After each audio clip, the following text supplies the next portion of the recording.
안녕하십니까 수강생 여러분. 2주차 두 번째 시간, 지난 시간에 의해서 우리 중독 가운데 인터넷 중독에서 나타나는 부정적인 부작용들, 문제점들을 이제 6가지를 알아볼 텐데 4가지 하나 둘 셋 넷 설명했고, 5번째는 충동 조절 장애.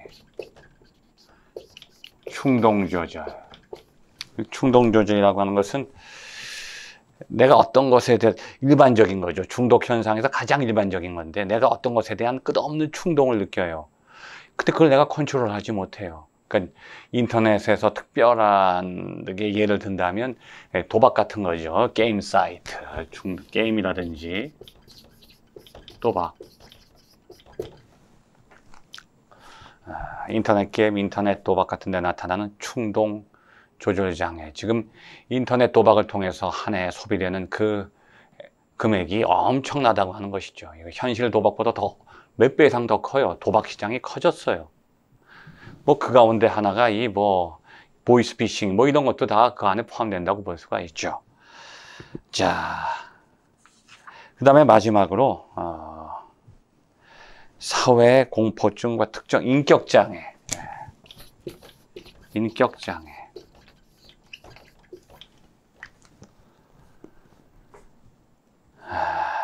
말하자면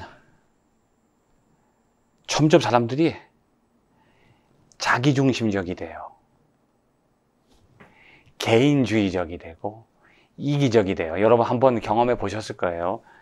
내가 인터넷에 빠지면 빠질수록 내가 거기에 고립되어 있는 시간이 많아지기 때문에 사회적 관계에서로부터 단절되니까 사람의 심리가 나르시스트적, 자아도취, 자기를 이기주의가 되는 거예요.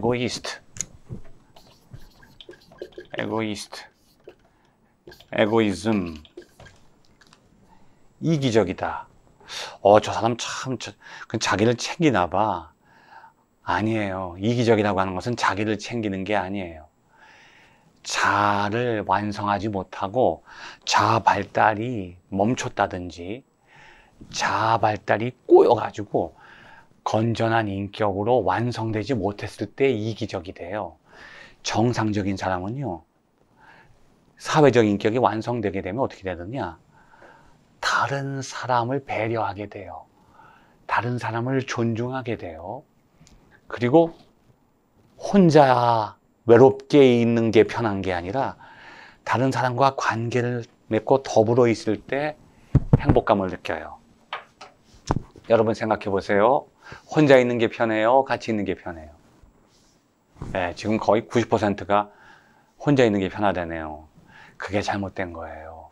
나 홀로 있는 게 편하게 느껴진다고 하는 것은 내가 어디가 인격이 깨져 있는 거예요. 사람은 사회적 관계 속에서 있을 때 편안함을 느껴요. 가족과 함께 있을 때, 사랑하는 사람과 함께 있을 때, 친구와 함께 있을 때, 내가 어디 공동체에 소속돼 있을 때 편안함을 느끼는 거예요. 함께 있을 때. 근데 어느새부터 인간들은 점점 개인적이 되고 이기적이 돼요. 그러다 보면 어떻게 되냐? 나르시스트가 돼요. 자아 도취에 빠져서 자기만을 위해서 살려고 그래요. 이게 자기애성 인격장애라고 해요. 자기애성 인격장애. 너무 자기 안에 고립돼서 자기만을 사랑하려고 하는데 사랑하는 게 아니죠. 이기적인 거예요. 진짜 자기를 사랑하는 사람은 어떻게 사랑하느냐? 내가 다른 사람을 사랑하면서 자기에 대한 자존감과 자기를 사랑하는 것을 실현한단 말이죠.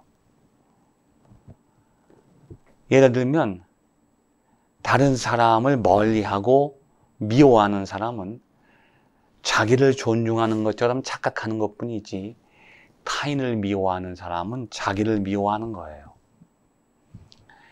다른 사람을 속이는 사람은 자기를 속이는 거예요. 자기에게 속아 넘어가야 남을 속여요. 거짓말 잘하는 사람들 제일 불쌍한 사람들이에요. 남을 속이는 것 같지만 이미 자기에게 먼저 속아 넘어갔기 때문에 남을 속일 수 있는 거예요. 이것을 인격장애라고 해요. 인격이라고 하는 것은요, 관계를 전제로 해요. 자, personality. 자, 이 personality, 인격이라고 하는 것은 responsibility, 책임이에요. response.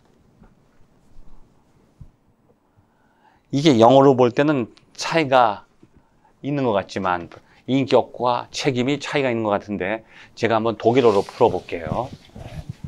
독일어로 풀어보겠습니다. 독일 말로 이제 책임이라고 하는 말이 뭐냐면 fair and Veröffentlichkeit. 자, 독일어 공부한 학생들은 기억이 나겠지만, 자, Wort 하면 뭐예요? 말. 독일말로 영어에서 word, 말. Antwort는 말이 나에게 왔다가 다시 튀어나가니까 대답이 되죠. 대답.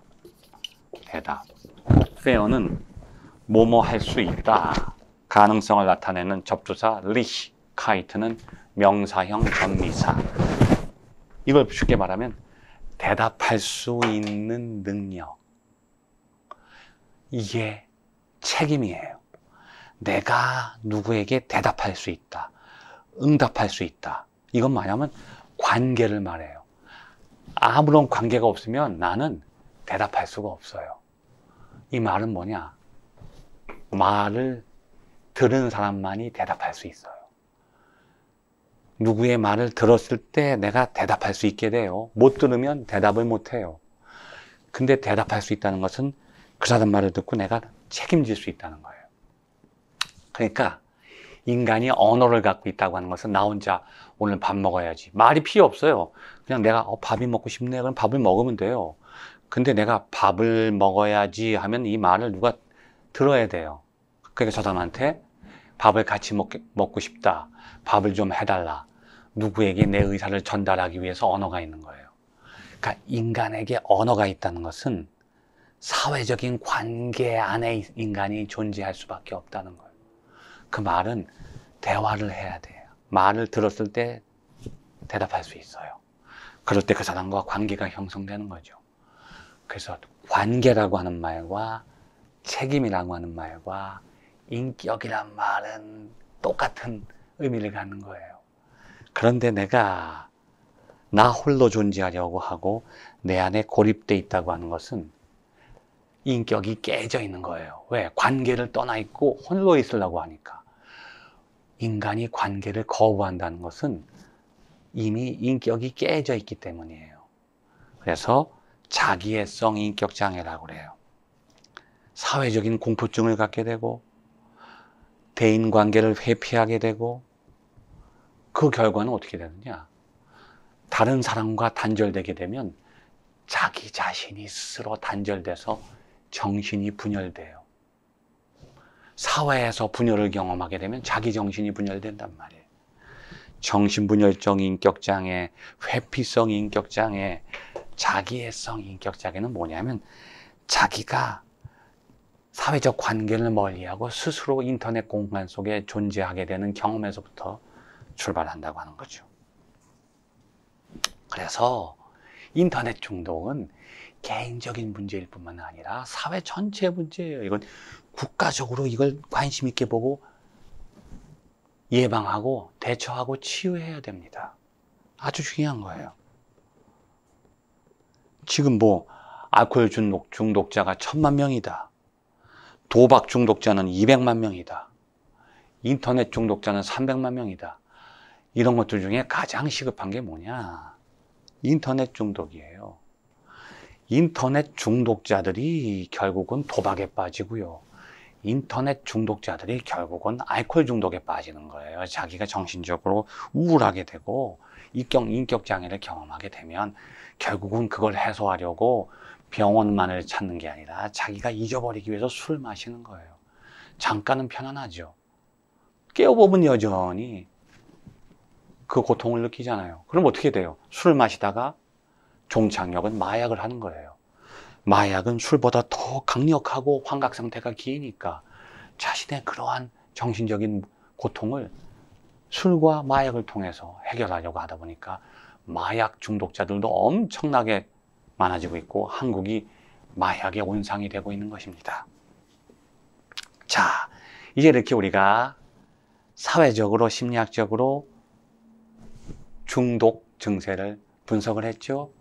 그런데 이 시간 이거는 기초적인 것이고 우리가 공부하려고 하는 것은 인문학적으로 윤리학적으로 중독을 한번 분석해 보자는 것입니다. 자, 그래서 아마 여러분이 교재에는 그 부분이 잘 나타나 있지 않을 거예요. 자, 그래서 여러분에게 제가 좀 쉽게 설명드리기 위해서 물론 의학적으로도 중독을 설명할 수 있지만 이 시간 우리가 의학 분야까지는 접근할 필요가 없어요. 왜냐하면 의학에서는 유해 물질이 체내에서 기능장애를 일으킨다. 너무 중독에 대해서 의학은 시대에 뒤떨어진 해석을 하고 있어요. 과거에 거의 100년 전에 의학에서는 어떤 사람이 중독됐다 그러면 뭐 가스에 중독됐다, 뭐 연탄가스, 부탄가스, 아니면 잘못된 약물, 그러니까 외부적인 물질적인 요인만을 생각해서 중독을 해석하니까 지금 우리가 경험하는 중독을 해석하기에는 너무 단편적이고 협소한 해석이 되는 거죠. 의학에서는 유해 물질이 체내에서 기능장애를 일으키는 거다. 이건 의학에서 말하는 거죠. 그런데 심리학적으로 아까 들어가게 되면 어떻게 되느냐. 한 가지 일에 반복적, 지속적 충동을 가지거나 어떤 대상에 대해서 정상적으로 사고와 판단을 할 수 없어요. 이것을 이제는 우리가 사회학적으로, 심리학적으로 중독이라고 보는데, 그런데 지금 제가 여러분에게 말씀드리는 윤리학적 아니면 인문학적인 관점은 뭐냐면 전혀 다른 거예요. 자기 조절 능력. 이거 잘 기억해 두세요. 시험 문제 나오면 자기 조절 능력, self control, self control. 자기를 조절하지 못하는 거예요. 자기가 자기 자신을 컨트롤하지 못해요. 이게 무서운 겁니다. 자, 여러분, 물리학의 법칙이 있죠. F 이꼬르 ma. F 힘. 뭐죠 이게? 질량. A는 뭐예요? 가속도. 힘, 질량. 힘은 질량과도 비례하지만 속도, 가속도에도 비례하는 거예요. 가속도가 빠를수록 힘도 세지죠. 그 운동 에너지가 커진다는 거잖아요. 요즘에 우리 그 뭐 현무, 지금 저도 깜짝 놀랐는데 이 대한민국이 우리가 놀래요. 대한민국 사람들이 대한민국이 놀라는 이유가 뭐냐면 우리도 모르게 우리가 너무 빨리 발전을 하는 거예요. 그리고 우리의 능력이 우리가 생각하는 것보다 너무 놀라워요. 그러니까 우리 자신은 우리를 모르고 있는데 우리에 대해서 세계가 놀라고 있어요. 우리의 이 국방력이, 과학기술이요, 다른 나라보다 몇십 배, 몇백 배 빨리 발전하니까 다른 나라 사람들이 너무 놀라고 당황을 해요. 이제는요, 우리도 모르는 사이에 우리의 위상이 너무 높아져서 북한이 우리를 보는 것도 이게 예사롭지 않지만 미국과 열방들이 우리를 지금 두려워해요. 현무 미사일, 그뿐이 아니라 보이지 않게 숨겨진 무기가 지금 세계적인 수준에 올라와서 세계로 수출하고 있잖아요. 그 중에 세계 어떤 나라에도 없는 그 현무 미사일 보면 이 탄두 중량이 2톤, 4톤까지 나가는데 마하, 소리보다 10배 이상 빠른 속도로 낙하하면서 그 가속도가 붙으니까 그 무게에 의해서 운동 에너지가 지하 300m까지 뚫고 들어갑니다. 그러니까 우리는 핵폭탄이 없는데 핵무기를 가진 것과 똑같아요. 물론 핵무기 지금 당장 1~2개월 안에, 한 달 안에 우리가 그냥 만들 수 있지만, 지금 핵잠수함도 만들지만 그 가속도에 의해서 힘이 점점 세진다는 거죠. 그런데 질량도 커지면 힘이 세져요. 모든 질량을 가진 물체에는 힘이 작용하죠. 근데 질량이 커지면 힘이 세져요. 그러니까 질량이 클수록 힘이 강한 거예요. 자, 그 관계를 여러분 잘 생각해 보시기 때문에 바랍니다. 그 물리학적으로 두 물체 사이에, 질량을 가진 두 물체 사이에는 힘이 작용한다는 거죠.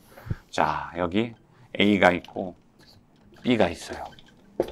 질량의 차이가 엄청나죠. 그럼 이게 어떻게 돼요? 이게 구심력이 돼요. 이게 원심력이 됩니다. 그러니까 질량이 클수록 다른 물체에 작용하는 힘이 강하니까 질량이 작은 물체는 지배당하고 질량이 큰 물체는 지배하게 되는 거예요. 이러한 물리학의 법칙이 인간 사회에도 작용한다는 거예요. 무슨 뜻인지 아시겠죠? 여러분은 사회적 관계를 맺게 되면 영향을 주든지 영향을 받든지 해요. 잘 생각해 보세요. 지금 저와 여러분은 선생과 학생이라고 하는 사회적 관계망 속에 들어와 있어요. 그럼 이 관계 속에서 저는 지금 여러분에게 영향을 주는 존재예요. 그럼 제가 구심력이 돼요. 근데 제가 영향을 주지 못하는 거예요. 제 강의가 형편없고 보잘것없고 재미가 없어요. 그럼 영향력이 떨어지죠. 그 다음부터는 여러분이 소리를 내요. 홍 교수 강의 들을 게 없어요. 온라인 강의 재미가 없어요. 이 강의 폐강해야 돼요. 그러면 오히려 여러분의 목소리가 영향력을 갖게 되고 여러분이 구심력이 되고 제가 원심력이 되는 거예요. 제가 며칠 전에는 그 양자라고 하는 거, 그 모든 물질 세계에는 양자가 존재하는데 그 양자가, 이게 모든 세계가 양자도 신기한 거예요. 사람처럼 양자도 독립되어 있는 게 아니라 다 연결되어 있다는 거예요.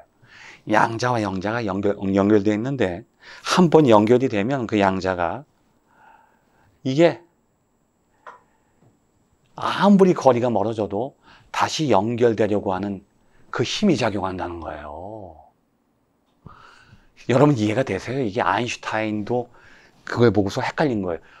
이거 말이 안 돼. 아인슈타인도 이해할 수 없이 이 세상에는 사람만 관계를 맺는 게 아니라 양자라고 하는 것도 처음에 양자가 섞여 있는데 이 섞인 이 처음의 관계를 계속 회복하려고 하기 때문에 이게 떨어지면 아무리 멀리 있어도 다시 회복된다는 거예요. 이걸 레이더에 활용하는 거예요. 그 양자가 얽혀 있는 것을, 양자를 발사하면 아무리 멀리 있는 물체에 갖다 돌아올 때도 그 물체에 부딪혀서 그 물체의 성질을 가지고 돌아와서 다시 붙는다는 거예요. 이 양자의 성격을 가지고 무서운 레이더를 만드는데 레이더에 포착하지 못한 물체도 포착할 수 있는 양자 레이더를 만든다는 거예요. 그걸 누가 만들었냐? 한국에서 만들었어요. 그러니까 스텔스기를 찾아내는 거예요. 기존의 레이더 가지고는 전파로는 찾지 못한 스텔스기를 그 양자 얽힘의 물리적인 작용을 통해서. 이게 무서운 거죠. 자, 여러분, 인간도요, 관계를 맺으면 그 관계 속에서 영향을 주고 영향을 받아요. 그렇죠? 근데 제가 여러분에게 영향을 주지 못한다면 영향을 받게 되지. 근데 주지도 않고 받지도 않는다. 그러면 선생도 아니고 학생도 아니에요. 깨지는 거예요. 지금 여러분이 친구 사이의 관계도 그렇고 부모 자식 사이의 관계도 그렇고 사회적 관계를 맺고 있다는 것은 무엇인가 그 속에서 영향을 주고받는 상호작용이 일어나기 때문이에요. 남자 여자 관계도 마찬가지예요. 애정을 주고받지 주지도 않고 받지도 않았다. 갈라서야 돼. 헤어지는 거예요. 그런데 중요한 것은 내가 영향을 주지 않는 순간 영향을 받는다는 거예요. 자, 이것을 여러분과 사회 현상과의 관계 속에서 한번 적용해 보세요. 나와 인터넷, 나와 알코올, 나와 도박, 나와 도박과의 관계에서 내가 그것을 영향을 줘서 컨트롤할 때 내가 나를 조절하는 거예요. 내가 술을 절제하고 도박을 절제하고 인터넷을 절제할 수 있게 되는 거죠. 그런데 내가 그것을 컨트롤하는 이 능력이 약해지기 시작하는 거예요. 그 순간 그것이 나를 컨트롤하게 돼. 술이 나를 컨트롤하게 되고 도박이 나를 컨트롤하게 되고 인터넷이 나를 컨트롤하게 되는 거죠. 이제 아셨죠? 윤리학에서 아니면 인문학에서는 중독을 어떻게 생각하느냐? 인간이 어떤 대상과의 관계 속에서 셀프 컨트롤, 내가 그것을 컨트롤할 수 있는 그 구심력을 상실하게 되는 거예요. 그 순간 그것이 나를 컨트롤하게 돼. 이것을 인문학적으로 어떻게 또 해석을 할 수 있느냐?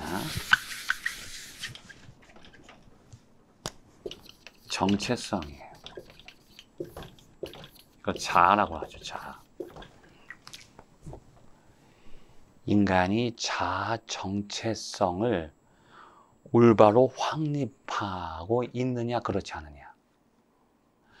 쉽게 말하면 자기에 대한 자아가 확립되어 있고 정체성이 확고하냐, 그렇지 않느냐. 이것을 더 쉽게 말하면 내가 누구인가? 나의 삶의 목적은 무엇인가? 나는 지금 무엇을 위해서 살고 있는가? 그리고 나는 얼마나 가치 있는 존재인가? 그런 것들이 다 자아 정체성이에요. 그러니까 어릴 때부터 올바로 인격이 발달해서 잘 성장하게 돼요. 자아가 발달해서 그 자아가 온전하게 형성돼야 돼요. 물론 자아가 있고 초자아가 있고 이드, 인간의 그 인격 안에는 그렇게 여러 가지 요소들이 있지만 그것들이 어릴 때 어떠한 요인에 의해서 잘 발달하지 못했다든지 아니면 어릴 때는 잘 성장했는데 사회적인 관계 속에서 상처를 받는다든지 그래서 어디가 깨어져 버리면 정체성이 상실되는 거예요. 쉽게 말하면 내가 살고 있는데 내가 누군지 모르고 살고 있어요. 자아 상실. 나를 잃어버리고 살아요. 자, 그렇게 되면 어떻게 되느냐? 이 정체성과 연결되어 있는 게 뭐냐면 가치관, 세계관, 인생관, 뭐 여러 가지 요소들이 있어요. 이게 나와 연결되어 있는 거예요. 그래서 여러분 소크라테스가 세상에서 가장 중요한 게 밖에 있는 것을 뭘 배우는 게 아니야. 너 자신을 알아야 돼. 나 자신을 알 때 비로소 내가 모든 것을 아는 것이 의미가 있지. 세상의 모든 것을 다 가졌는데 자기를 몰라. 여러분은 나는 나를 아는데요. 그게 나를 아는 게 아니에요. 진정으로 내가 원하는 것이 무엇인가? 나의 행복이 무엇인가? 내가 어떤 길로 가야 되는가를 알기 위해서는 정체성이 확립되어 있어야 돼요. 그런데 이게 흔들리는 거예요. 이게 상실돼요. 그럼 어떻게 되느냐? 가치관이 흔들리고 세계관이 흔들리고 인생관이 흔들려서 이게 왜곡돼요. 그 다음부터 나는 올바른 가치관도 가질 수가 없어요. 잘못된 가치관을 갖게 돼요. 잘못된 세계관을 갖게 돼요. 잘못된 인간관계를 갖게 돼요. 상대방에게 기쁨을 주고 행복을 주면서 행복을 느끼고 자신의 삶을 추구하는 게 아니라 상대방에게 고통을 주면서 기쁨을 추구하는 사이코패스, 소시오패스가 왜 나오느냐? 자기 자신을 잃어버리는 거예요. 자기를 존중하지 못하는 거예요. 이기적이 된다고 하는 것은 자기를 사랑하지 못한, 자기를 경멸하는 거예요. 자기에게 결핍을 느끼기 때문에 이기적이 되는 거지, 자기가 충족되어 있는 사람은 이기적이 아니에요. 그걸 남에게 슉 나눠주면서 다른 사람을 기쁘게 하면서 행복을 추구하게 되죠. 이러한 내용을 가지고 우리 세 번째 시간, 인문학에서 바라보는, 윤리학에서 바라보는 중독 현상을 한번 분석해보고 어떻게 하면 이것을 해결할 수 있는지, 의학에서는 해결할 수 없는, 사회학에서 해결할 수 없는 그 해결 방향을 한번 우리가 찾아보기로 하겠습니다. 감사합니다.